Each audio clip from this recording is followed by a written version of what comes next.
What's up, everybody? Today's video is about dating someone who's healthy while you are suffering from ME.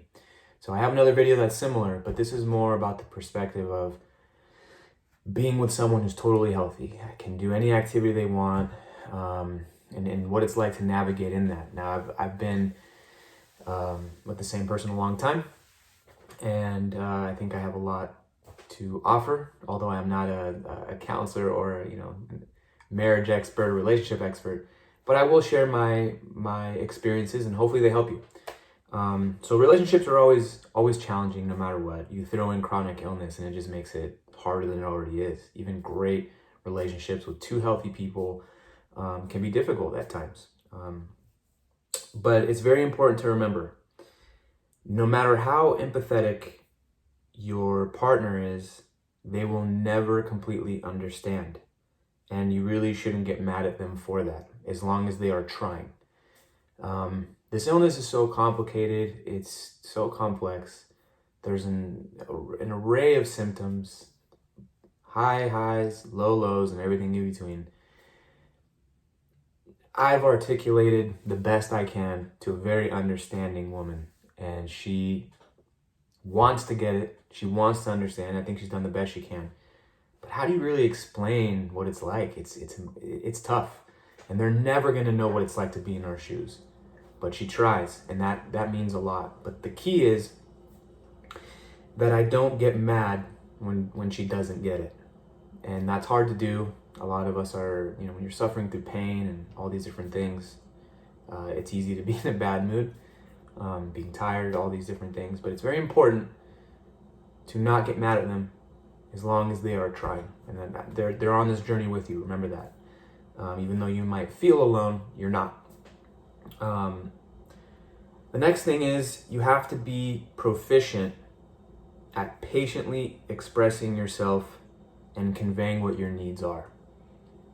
A lot of us would like people just to know how we feel and to, help us out when we're down. A lot of us have a lot of pride, and we don't want to ask for help, and we expect our significant other to kind of step in. And it really should be like that. You should be stepping in for each other when one's in need. But they don't know. You have to, if you don't express in a positive, constructive way what it is you need, you're not really giving them the tools or putting them in a position to succeed at helping you. And I'm willing to bet that your spouses, boyfriends, girlfriends, whoever, your partners, they want to see you well. They want to help you, or else they wouldn't be with you. So you have to convey positively what it is that you need and how it can help you, and how it makes you feel, and all these things. It's a lot, but you have to convey these things. Another thing is, don't put your health at risk to keep up.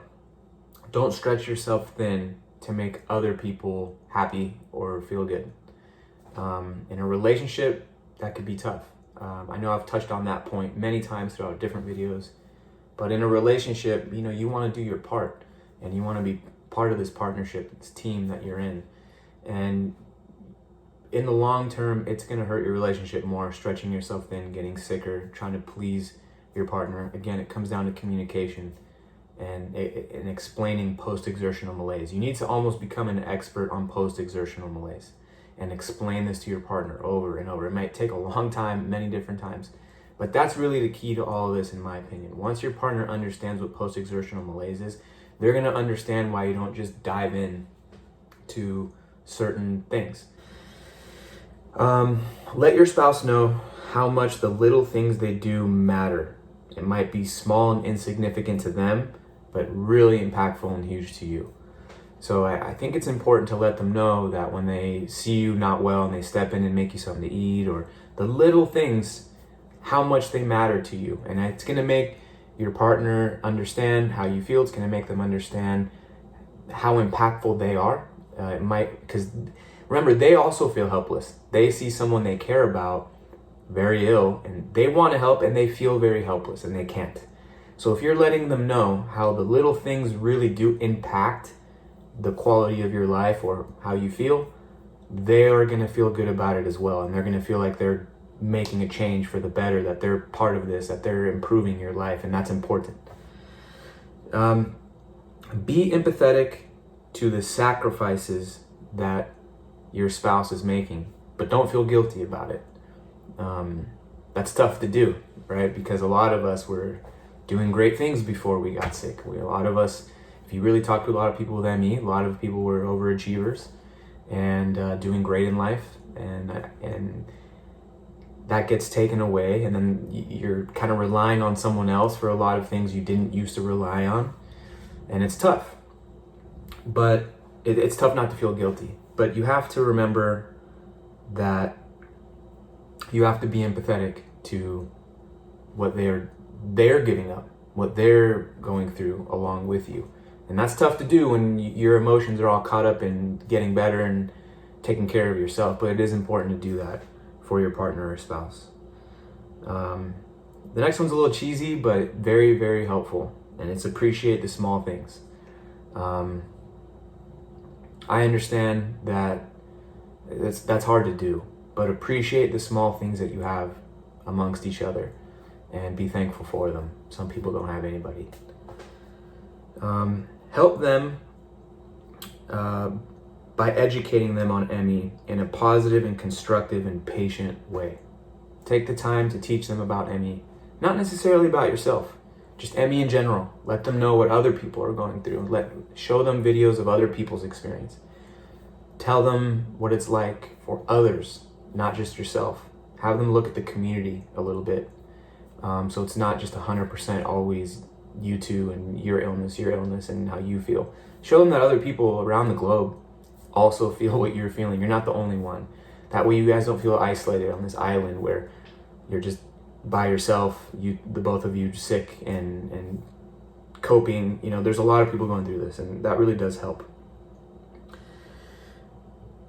Remember to not compare yourself with your healthy spouse. That's just going to eat you up. They're going to be able to do more. They're going to be able to achieve more. That's just the reality of how it is. But it's important not to do that.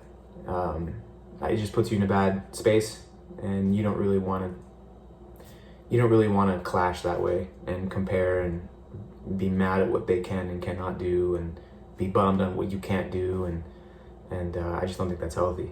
If you can, avoid that.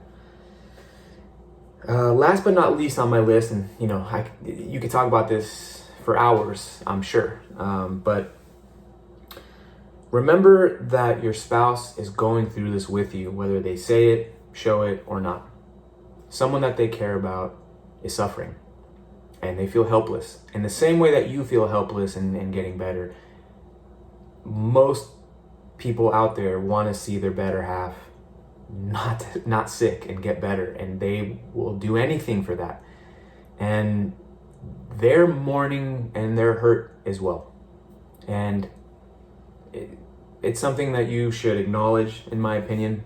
And again, don't feel guilty about it, but it's not your fault that that's happening. But you didn't choose to have a chronic, debilitating illness that would alter your life.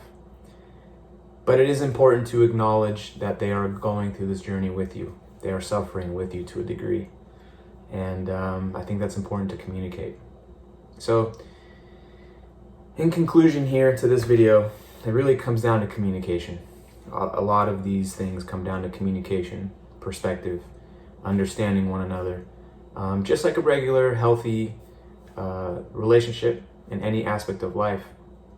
But more so, I think, if you suffer from ME or any chronic illness, really. This video applies to any chronic illness. Stay educated on ME. Listen to each other. Don't feel guilty. You didn't choose this. And constructively convey what it is you need.